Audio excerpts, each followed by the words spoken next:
Good evening. Good evening, everyone. I'll be presenting my talk on pinch and snip technique for removal of conjunctival foreign bodies. No financial interest.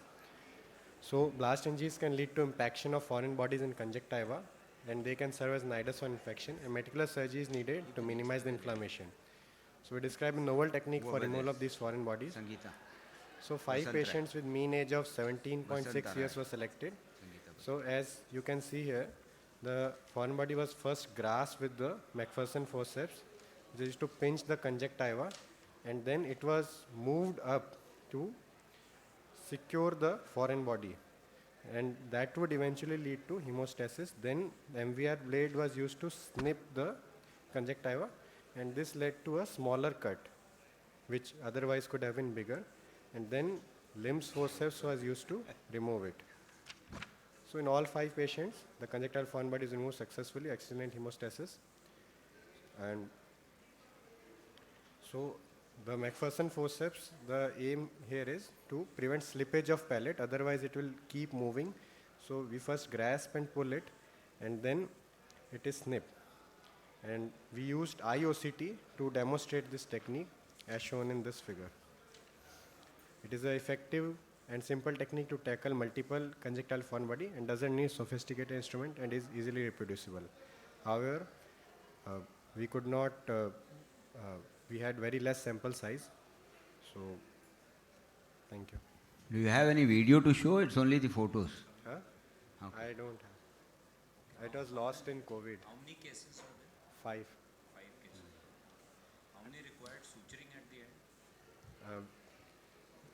We did not, some of the conjunctiva were lacerated, so that required, but not for the foreign What bodies. was the average size of the foreign body? Average size, we did not measure it, but like this case which I showed, it was a gunshot injury. So it was a small, like less than 0.5 mm. foreign body. Only conjunctival, was there any No, there were foreign bodies elsewhere also, but I haven't discussed. Like in this case, the many it times had- in the even not even the intraocular, it can be in It the had- in the sclera Huh. outer coating. it had. And what anesthesia you use for removal of foreign bodies? So 3 cases we did in LA, Okay. and 2 children we did in GA. Okay. It was on a single foreign body that you have removed, or it is multiple foreign bodies you have tried to do at the same setting? Multiple On all the in 5 same cases, Multiple foreign bodies. foreign bodies. These So are all that's blast injuries. pinch and snip. So multiple foreign bodies we removed. What I was saying, because multiple conjunctival foreign body, especially because of the gun powder after the blast, or even if the blast is occurred at the slightly away area, then multiple small foreign bodies in the form of stone ones can be there, and you need to remove it in a multiple setting under GA. Many times these blast, in your case also blast, so these are the particles which are hot when they enter the eye, so they enter deep.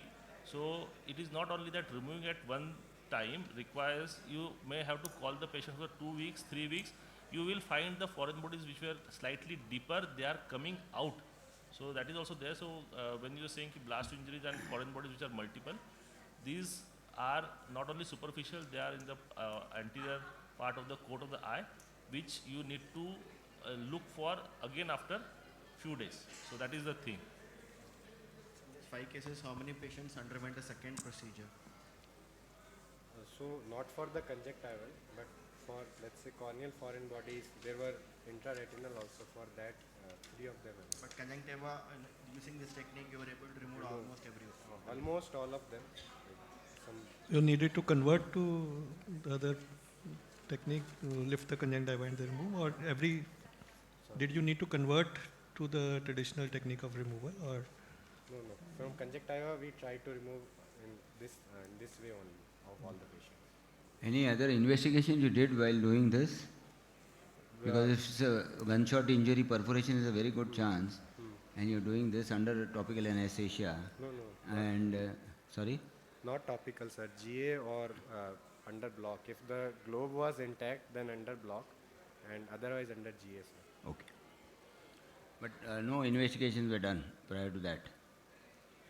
In one of the patients, we did VER just to see whether if there is because there were multiple intraocular foreign bodies also, Okay. whether to see any visual potential.